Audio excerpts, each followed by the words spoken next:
దేవుని యొక్క బైబిల్ గ్రంథము ఈ విధంగా సెలవిస్తూ ఉంటున్నది.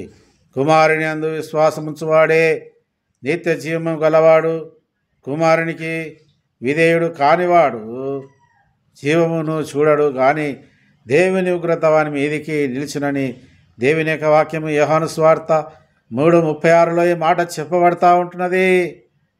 యెహోవా ఉగ్రత దినము తమ వెండి బంగారములను వారిని తప్పింపకపోవును.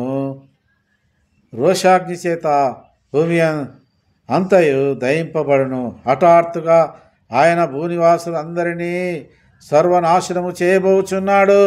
జెఫన్యా 1:18లో ఈ మాట చెప్పబడతా ఉంటుంది.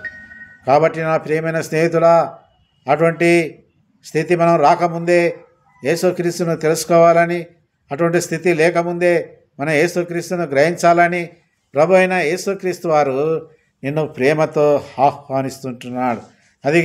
ఇదిగో త్వరగా వచ్చుచున్నాను, వాని క్రియల చెప్పున ప్రతి వానికిచ్చుటకు నేను సిద్ధపరిచిన జీతము నా యొద్ద ఉన్నది.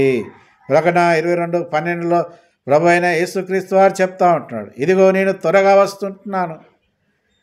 ఎవని క్రియలు ఏ విధంగా ఉంటున్నాయో అవన్నీ కూడా నేను వారికి జీతం ఇవ్వడానికి వస్తున్నానని యేసుక్రీస్తు వారు ఆ విధంగా సెలవిస్తూ ఉంటున్నాడు. దేవుడు లేడని బుద్ధిహీనుడు తమ హృదయములో అనుకొనును. వారు చెడిపోయిన వారు అసహ్యులను, కార్యములను చేదురు, మేలు చేయవాడు ఒక్కడు కూడా లేడని దేవుని యొక్క వాక్యము సెలవిస్తూ ఉంటున్నది. మనమందరము గొర్రెల వలె త్రోవ తప్పిపోతిమి. మనలో ప్రతివాడును తనకిష్టమైన త్రోవను తొలిగెను.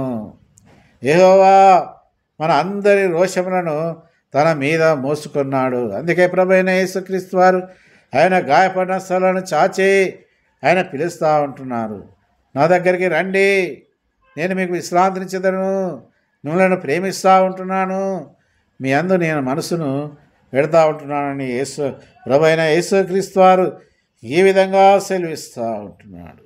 ఇదిగో లోక పాపములను మోసుకొని పోవు దేవుని గొర్రెపిల్ల ప్రభు అయిన యేసుక్రీస్తు వారి లోకానికి వచ్చి వధింపబడి రక్తము కార్చి ఆ రక్తం కిందికి ఎవరైతే వస్తారో వారి పాపాలను క్షమించడానికి యేసుక్రీస్తు వారు నన్ను పిలుస్తూ ఉంటున్నాడు.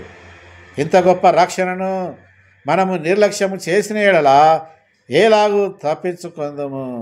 ఇదిగో ఇప్పుడే మిక్కిలి అనుకూలమైన సమయము, ఇదే రక్షణ దినమని ప్రభు అయిన యేసుక్రీస్తు వారు సెలవిస్తూ ఉంటున్నాడు.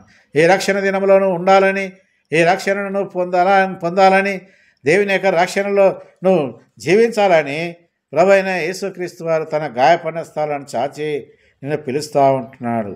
కీర్తనకాడు దావీదు ఒక మాట చెప్తా ఉంటున్నాడు, నేను పాపంలో పుట్టినవాడను, పాపంలో నా తల్లి నన్ను గర్భము ధరించింది, పుట్టుకతోనే నేను జన్మ కర్మ పాపినని తను సెలవిస్తూ ఉంటున్నాడు.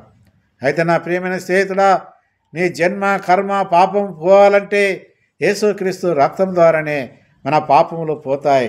అందుకే ప్రభు అయిన యేసుక్రీస్తు వారు ఆయన ఈ విధంగా సెలవిస్తుంటున్నాడు, దురాశ గర్భము ధరించి పాపమును కనగా పాపము పరిపక్వమై మరణమును కనునని దేవుని యొక్క వాక్యము ఈ విధంగా సెలవిస్తుంది. యేసు చెప్పాను, ఒకడు క్రొత్తగా జన్మించితేనే తప్ప అతడు దేవుని రాజ్యమును చూడలేడని మీతో నిశ్చయంగా చెప్పుచున్నానని ప్రభు అయిన యేసుక్రీస్తు వారు చెప్తా ఉంటున్నాడు. ఒకరు క్రొత్తగా జన్మించాలి. క్రొత్తగా జన్మించటం అంటే నీ హృదయమును ఉన్న పాపమును సమస్తమును తీసివేసి నీ పాపపు హృదయమును దేవునికి ఇచ్చివేసి నువ్వు దేవుని కొరకు నిలిచినట్టయితే, నువ్వు దేవుని కొరకు నడిచినట్టయితే ప్రభు అయిన యేసుక్రీస్తు వారు నిన్ను ప్రేమతో పిలుస్తూ ఉంటున్నాడు.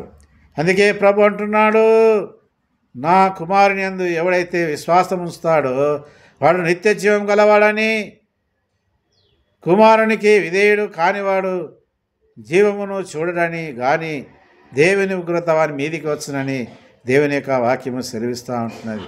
కాబట్టి నా ప్రియమైన స్నేహితుడా, యేసు ప్రభునందును విశ్వాసం ఉంచాలని, యేసు ప్రభుతో నడవాలని, యేసు ప్రభుతో జీవించాలని ప్రభు అయిన యేసుక్రీస్తు వారు నిన్ను పిలుస్తూ ఉంటున్నాడు. అందుకే నువ్వు విశ్వసించినట్లయితే నీవు నీ ఇంటివారు ఆత్మ రక్షణ పొందదరని ప్రభు అయిన యేసుక్రీస్తు వారు ఈ విధంగా సెలవిస్తూ ఉంటున్నాడు. దేవుని కొరకు మీరు ఆ విధంగా రావాలని, దేవుని కొరకు జీవించాలని ప్రభు అయిన యేసుక్రీస్తు వారు తన గాయపడిన హస్తాలను చాచి పిలుస్తూ ఉంటున్నాడు.